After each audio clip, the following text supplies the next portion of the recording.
warahmatullahi wabarakatuh. Kami dari kelompok 4 manajemen perubahan. Kami dari Sentra Bandeng dan kami memilih IKM yang diobservasi yaitu CV Dinasti Bandeng. Perkenalkan, nama saya Wahyu Kusumawardani dengan NIM akhir 034. Saya Sanur Jana dengan NIM 2310111035. Saya Alvaroni Alizani dengan NIM belakang 023. Saya Aryuni Syulidaya dengan NIM 2310111036. Saya Hanum Bunga Dewanti dengan NIM akhir 053.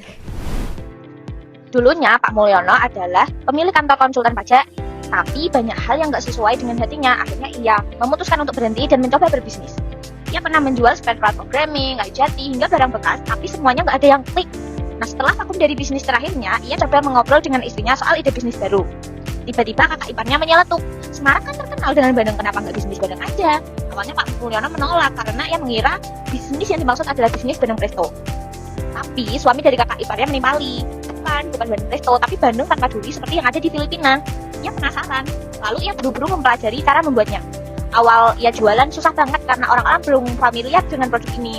Tapi Pak Mulyono pintar, ia mengirimkan sampel gratis ke klien lamanya waktu jadi ikutan. Akhirnya, satu klien tertarik dan ingin berinvestasi. Dari situ, Bandeng tanpa duri mulai hits. Wartawan datang meliputi, PT Besar siap menjadi distributor ke swalayan yang ada di Jawa. Sayangnya ada beberapa swalayan yang curang, hingga produknya ia tarik. Usahanya mulai dilirik pemerintah dan diikutkan ke pameran-pameran nasional maupun internasional. Dan di 3 tahun belakangan ini, Bandeng CV Dinasti ini berkembang pesat. Banyak restoran besar di berbagai kota yang memakai bandeng ini sebagai bahan utama pada menunya. Target utama usaha ini tuh dalam 2 tahun ke depannya, Bapak. Saya kepingin memperbesar usaha ini, terus terang ini prospeknya luar biasa bagus. Nantinya anak saya yang saya dulu pegang yang sekarang lagi di manajemen bisnis. Dulu sampai saya punya banyak karyawan tuh, hampir 30 orang. Waktu ekspor ke Amerika pernah, ekspor ke Filipina cukup lama seperti itu. Saya kepinginnya mengulang kayak gitu lagi, tapi di bawah anak saya. Lihat perkembangan yang pesat ini semakin tahunnya, apakah ada kesulitan Pak mencari regenerasi baru atau pekerja baru? Dan bagaimana tuh cara melatihnya agar sesuai kualitas dan standar dari Bandeng ini, Pak? Harus hati-hati dalam merekrut karyawan. Dan itu susah. Belum tentu mereka itu suka pekerjaan.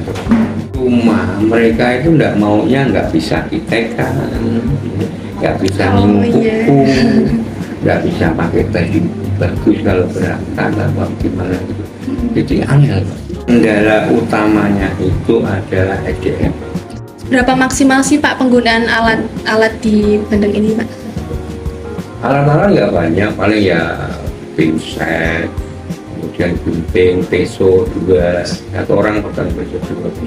Kemudian talenan, kemudian container, kita itu ada freezer sanding, freezer box, seperti itu. Kedepannya apakah ada rencana untuk memperbaiki alat-alat buat produksi ini, Pak?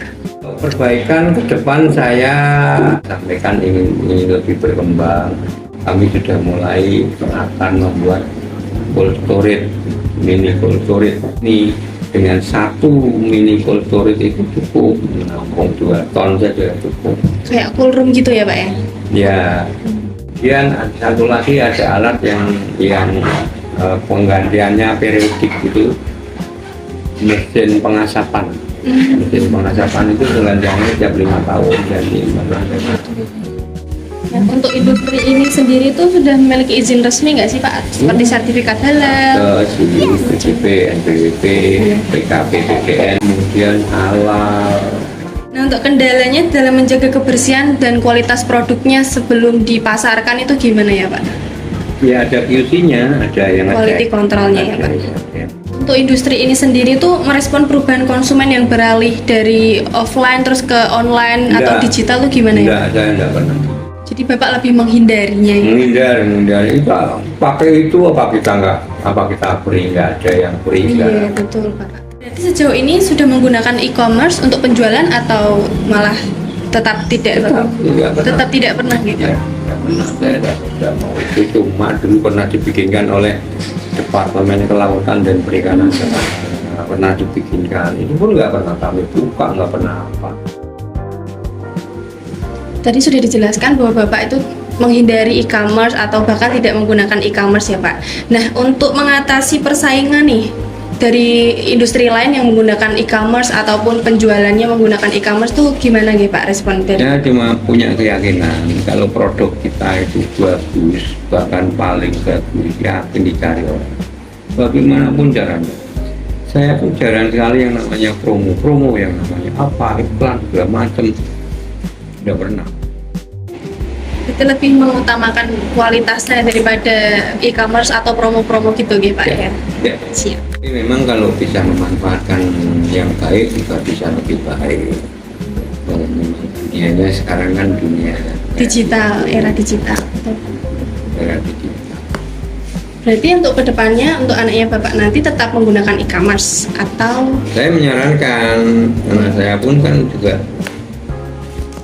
sebenarnya pemakai e-commerce. Untuk sejauh ini dukungan dari Dinas Perindustrian untuk industri ini tuh bagaimana gitu Pak? Ya sebatas pada saat waktu itu begitu wartawan-wartawan dari mana-mana datang itu kan berita Nabia pada datang gini dari semua, bahkan tidak cuma di sini, Irian aja datang ke sini berapa kali, 4 kali ya misalnya. Belajar di sini, oke, belajar, silakan belajar. Saya paling welcome dengan itu. Makanya saya kamu punya usaha gini kok, memberi pembelajaran pelatihan kepada dinas-dinas Indonesia gitu. Ya enggak apa-apa, biarin aja gitu. Hampir seluruh Indonesia datang ke sini, dinas perikanan yang setiap kabupaten kota yang ada kantor dinas perikanan itu ke sini. Untuk kedepannya nih alatnya kan mau di-upgrade nih Pak, seperti coolroom, pengasapan, terus dan yang lain-lain. Nah, itu hambatan dari pekerja itu dari yang alat-alatnya yang sebelumnya belum upgrade ke yang upgrade gitu gimana Pak hambatannya? Sebenarnya tidak ada hambatan sih, cuma saya yakin bahwa untuk seperti coolroom gitu ya, itu nggak bisa barang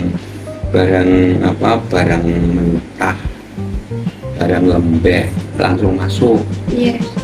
Itu nanti saya berkeyakinan menurunkan kualitas.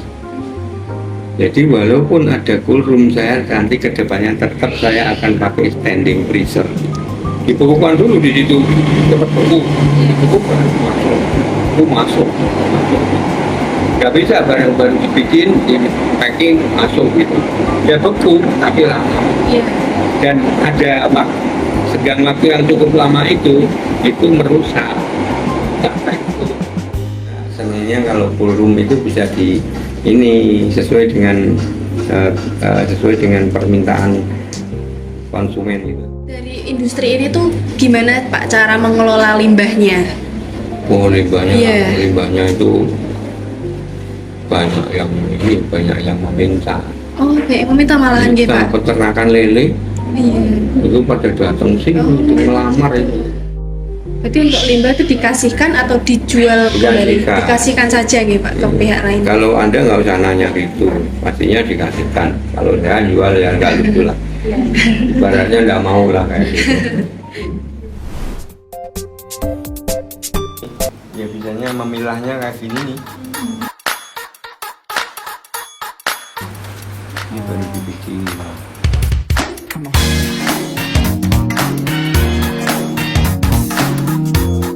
Belum dipilah.